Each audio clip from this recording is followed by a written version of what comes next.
Hello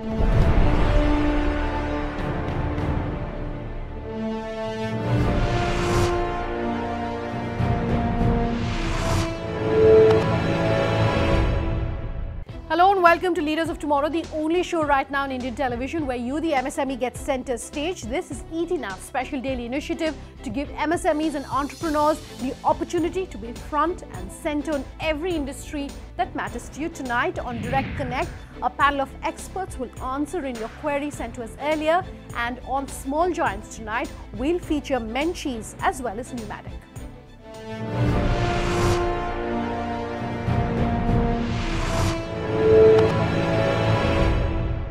Sajid, Manish, thank you both very much for being with us here tonight. Let's take in our first query, and this is a call coming to us from the line of Dinesh Kumar. Go ahead, Dinesh. We are a company based in Bangalore by the name Asia Broadband Media India Private Limited.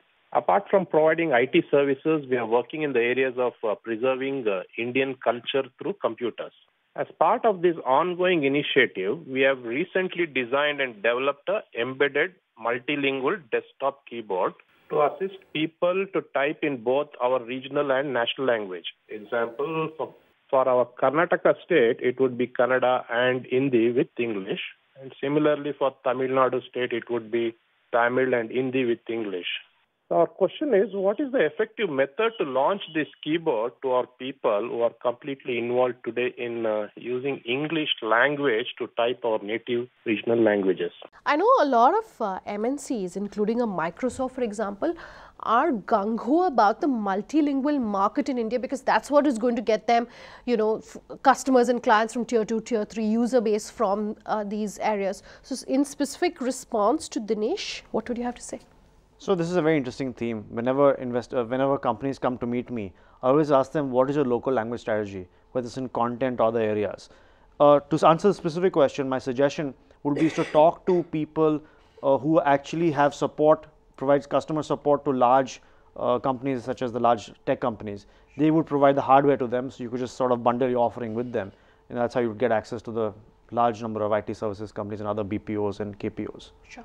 I think I agree with what Sajid said. You know, it's the synergy which he has to explore. You know, going alone on your own will not work.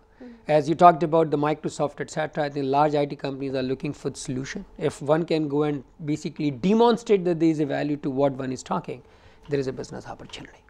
Okay, so Dinesh, the answer lies in your backyard. You are based in Bangalore, I notice, and you can get access to some of these large companies that are very excited about the multilingual as well as the tier 2, tier 3 towns, etc., and all the very best for that.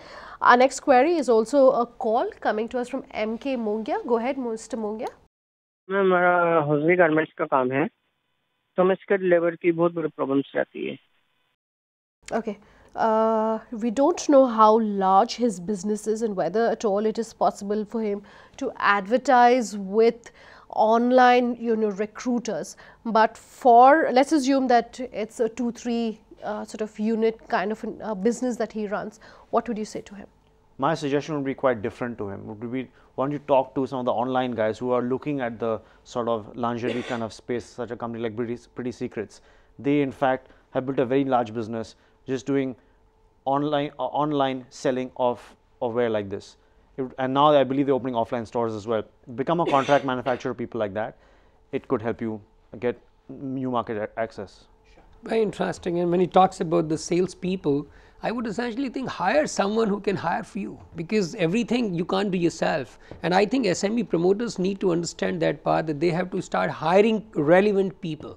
And they have to learn from people like Akbar, you know, who basically understood that he does not know everything and other people know a lot better than him. And he hired those relevant people, giving them the relevant importance. Okay, so look at multiple options available to you and hire the relevant people is in response to your query. Thanks for calling in with that. Our next query is coming to us on social media. We'll tell you at the end of this episode how you too can send us your queries. Devendra Suryavanshi has written into us on Twitter to say that he's an IT firm and time management is one of the biggest challenges that he faces. He says that they have a lot of work to complete and deliver in a limited period of time and wants to know from our experts what measures need to be taken so that his work is done on time and they're able to successfully deliver on projects. I know time management for some of the biggest IT companies is one of the biggest concerns and challenges, and in fact they have now the time based sort of, you tie in your revenue with the time for your clients to give them a sense that, hey, we're delivering on time. Every company bills by the hour, right? So time is absolutely critical, but I think the skill set is available in the market. There are a lot of people who in fact are project managers. It's a wide skill set. Also the IIMs, I believe, offer short courses as well to do time management and do project management. I think he could actually go to those people, do a short course and educate himself. Are you happy that he's recognizing the need that they perhaps aren't as good on time management as they should have been? That's wonderful. You see, most of these projects will have the challenge, and why the challenges come, number of times, we do not understand the delivery. There could be gaps in what the customer wants, what we are thinking or assuming. Second, we do not probably understand or estimate the times properly. Number of times we are under pressure because we have to get the business, so customer will say a month and we will say okay a month. Though in the backside we know that it will take maybe more than a month's time. And fourth, if we do not put the right resource, we will do and then undo and then redo. My suggestion also would be is to check the scope of work. Yeah. Make sure that what is outlined is defined very clearly, very correctively, very crisply. On the basis of that, quote your cost and quote how long it will take. All right, so take a microscopic look at your deliverables, at your commitment to your clients, and also the suggestion is that if you still feel there's a little bit of a gap, you could always look at short-term courses that a few management institutes do offer. So that's in response to your query, Devendra. Time for one last question coming to us from Manoj Dhahoka, who's written in to us on our Facebook page.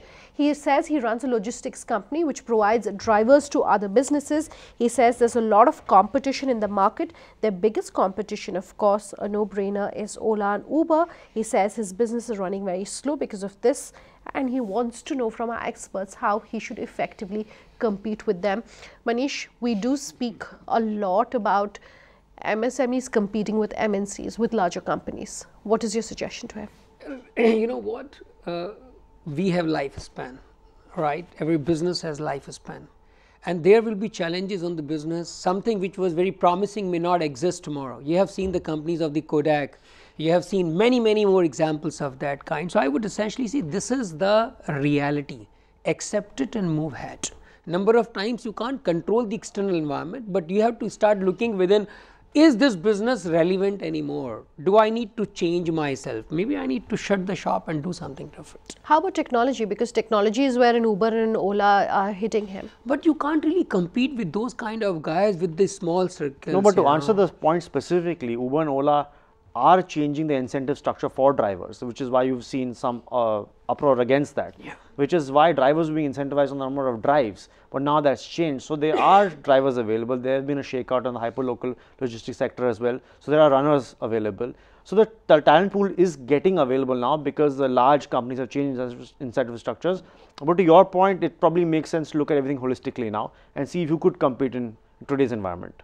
All right, so before we round off this segment then, gentlemen, considering that both of you as an investor, you as well as an investor, Manish, look so closely at companies, 2 or 3 things that you'd want to advise our viewers about what they should keep in mind when they're competing with a larger peer.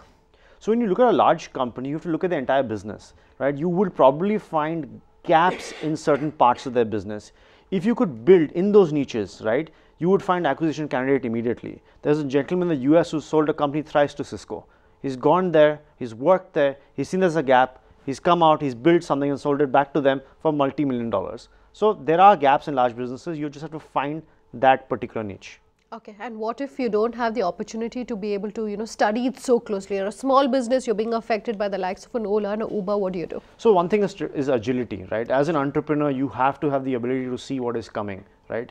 A leader can be defeated, but he cannot be surprised. So you need to keep your ear to the ground, see what is happening in the market and pivot your model if it's not working for you. Sure. See, Sunanda, what I have seen is that small businesses will find it always very difficult to compete with the larger companies at probably at national level. But in the specific geographies, they can very well compete. So I was, talking to Sajid before we came in here, and I was giving an example of a company called Aditya Vision. Aditya Vision is a company which has focused only on Patna. And the nearby areas. So, they are only limited to Bihar, and the promoter is very clear that I do not want to go beyond Bihar, because Bihar is what I understand, and the customers also relate themselves with Aditya wherever they are. So, if a large company wants to go and play there, it will be very difficult for them to do it, right. But Aditya is doing very well. Now, what can work out here is that after a level and a scale up, Aditya can look at being acquired by someone. All right, Sajid, Manish, thank you both as always for being with us here tonight. Time for a break. On the other side, on Small Giants, we'll feature Menchies and Numadic. Just stay tuned.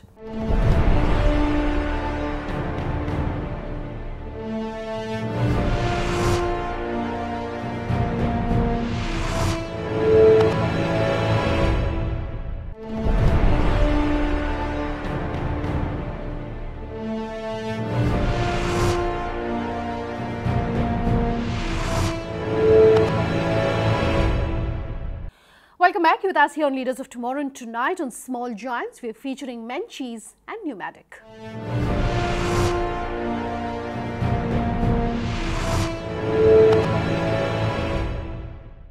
Menchies is one of the fastest growing food franchises across the world, and now it's come to the Indian shores. Customers are flocking to its outlets to discover froyo and seem to have fallen in love with something that's been described as part foreign and part familiar. Pooja Jain has the story.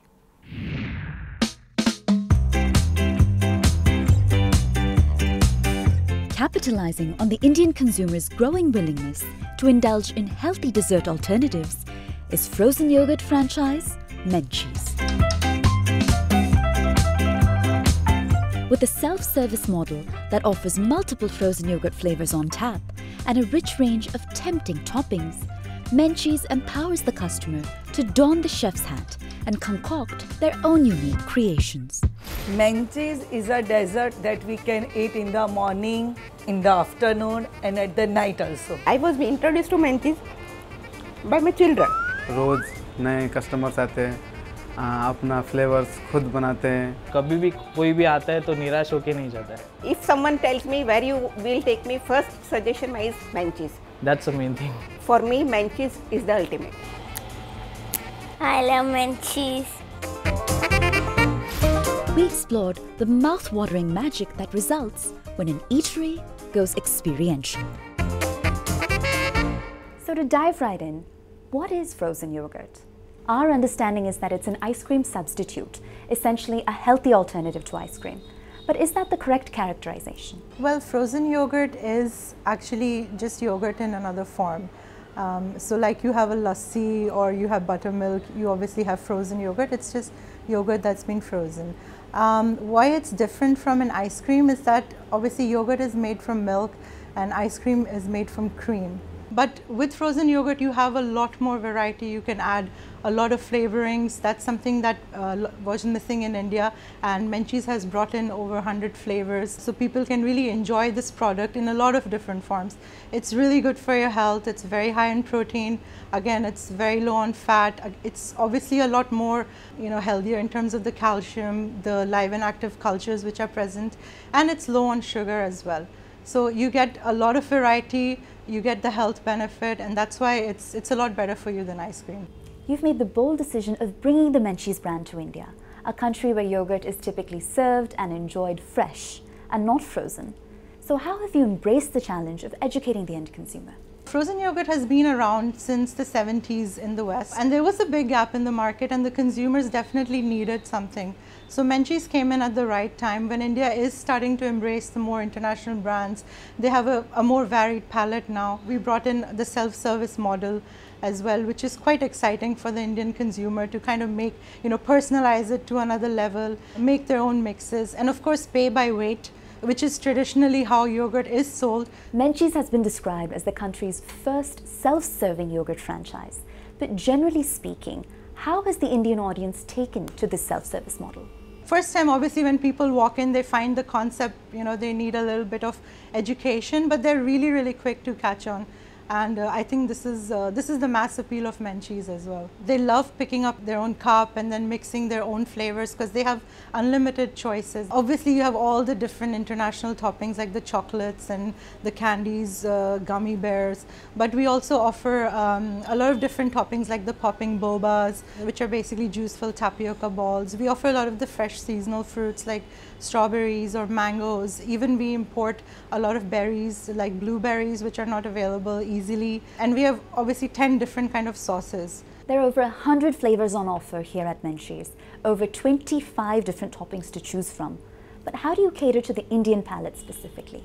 We have introduced some flavors which people really love. We just came out of the mango season, so we had an Alfonso mango that was our top running flavor.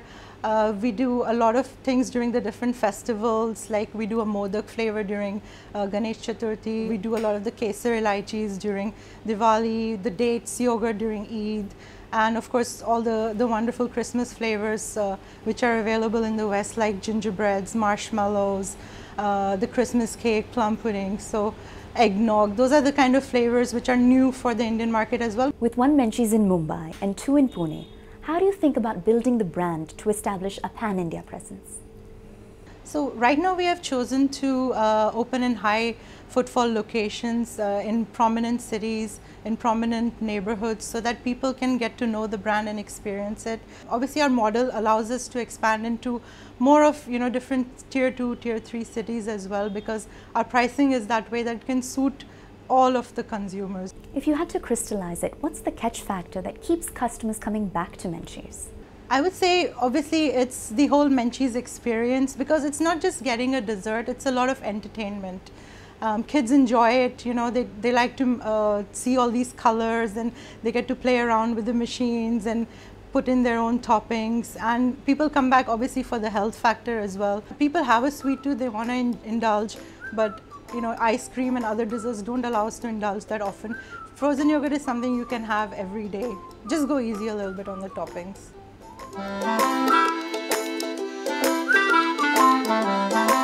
Appealing to the sweet tooth of the cosmopolitan customer, Menchies has found a following in seemingly everyone, from the fun-loving to the health fanatics.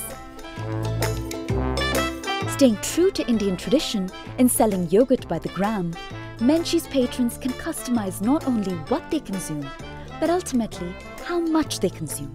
And empowering the customer to design their own delicacies by giving them the gift of choice appears to be Menchies' secret sauce to making flavored frozen yogurt a fan favorite.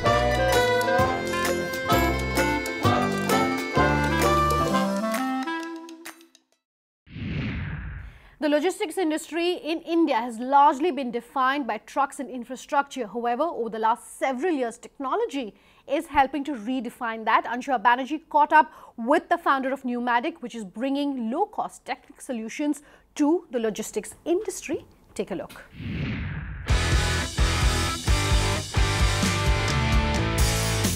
The logistics industry in India is undergoing a digital revolution. Technology is changing every aspect of how logistics companies operate, from data analytics to automation and platform solutions. Located in Goa, Numadic was founded in 2016 with the idea that it could simplify the way Indian transport companies communicate with each other. Numadic has developed a digital platform for transportation companies and fleet operators that eliminate cash transactions. The startup also simplifies logistics coordination by providing relevant tracking information across stakeholders. Through real-time visibility and machine learning, their fleet tracking product helps transporters reduce operational overheads, cut delivery times, and prevent pilferage and theft. Talk to our viewers about the Numadic GPS device, and what was the initial inspiration behind creating such a unique product? I spent a lot of time working with GPS tracking devices in Canada, and I soon realized that not much had changed about these devices in the last 30 years. They shrunk in size and cost, but nothing else. So we realized that we could do a lot more than just tracking a truck. So we decided to build our own hardware with a few additional sensors that makes the lives of fleet managers and logistics managers easier. So So that's why the device is different. So talk to us about your TRP. What is it about Numadic that sets it apart from other players in the market and thereby your business model? We've always recognized that just tracking trucks is not going to make people's lives that much easier. That's a commodity in today's market. There's plenty of options out there. What we realized was that we need to simplify the workflow and the work life of the person that we deal with, which is the fleet manager or the logistics manager. So we studied each level and each step in the workflow that they follow, and our solution is basically a solution for each of the levels that they play at. So we look at solving the day-to-day problems that they run through our systems and our software. So as you mentioned initially, you are bootstrapped. Talk to us about the funding journey, and do you think it's easy to convince investors to fund an investment like this? So first we bootstrapped, and for a long time we had to bootstrap and manage, and the team has been very understanding and patient. Sometimes we've been delayed on salaries, but I think everyone is passionate and really wants to build this and make this work. So we survived by bootstrapping. And then we reached a point where we had a pretty decent solution. We had some good customers on board, and we got approached by a few nice investors along the way. So that helped us to get from stage 0 to stage 1, basically from nothing to some form of company. And we are at the point right now where we are scaling up rapidly, and I think that it's hard to meet the right investors, but I think that if you focus on building what really matters, which is the core product and getting it over to the customer and learning from the customer, I think the right investors will come along. Since you have such a huge team, I'm very curious to know that how do you seek your staff and put them on the path of tech empowerment?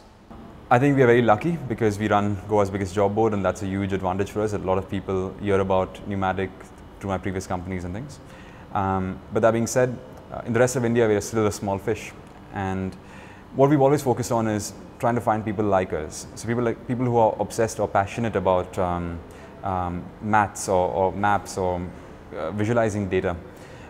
Because it takes a lot of work to simplify the complex information that we are dealing with in this space. And not everybody is interested in doing that. So we look at people who are not really concerned about pay packages and things. They're looking at solving real world problems through maths and algorithms. And I think that because we ourselves live and breathe that, we've attracted the people in that space. What are your thoughts about autonomous trucks? Have you ever comprehended exploring that field of taking driving to tracking, basically taking up a logistics company as a whole? We love autonomous trucks. In fact, we want to have one. But we don't think they'll be on Indian roads anytime soon. We think that the first legal and commercially used autonomous trucks in India will probably come in around 4 to 5 years from now. They'll probably ply from on major highways between major warehouses, not into cities. And we think that autonomous vehicles are the future of transportation. That being said, there's of course a lot of concerns around jobs, because a lot of truck drivers will lose jobs. But if you look at it, there's actually a shortage of truck drivers in India right now. So we have less truck drivers than we have trucks in India. So that's a big challenge. So we feel that autonomous vehicles will augment the existing supply of truck drivers. Truck drivers will still be needed for cities and for more dense areas, but we think it's good for the market overall. It bridges the gap, it makes life safer. It means that truck drivers can ply more closer to their homes, and the long distance routes will be taken care of autonomous trucks. Logistics is a space that is seeing a lot of innovation post the e-commerce boom. So what is the future looking like for Numadic? We know that the road is long and windy, and we know that there's a lot of potholes and cows along the way. But we've dealt with this long enough, so we know how to carry on. We think that Numadic's future is to become a core part of the Indian logistics space. We think that the nature of the product that we built and the approach we've taken to it will ensure that as well. I think that in a few years we'll expand out of India. We'll probably approach other parts of Asia before we enter Africa. But we don't see ourselves playing around the world at this stage. Right now the focus is India and Asia. Numadic blends IoT technology and digital wallets with analytics for Indian logistics industry. Already present in 4 cities, the startup already counts a major oil and logistics company among its lines, tracking over 5,000 trucks, forklifts and other logistics assets.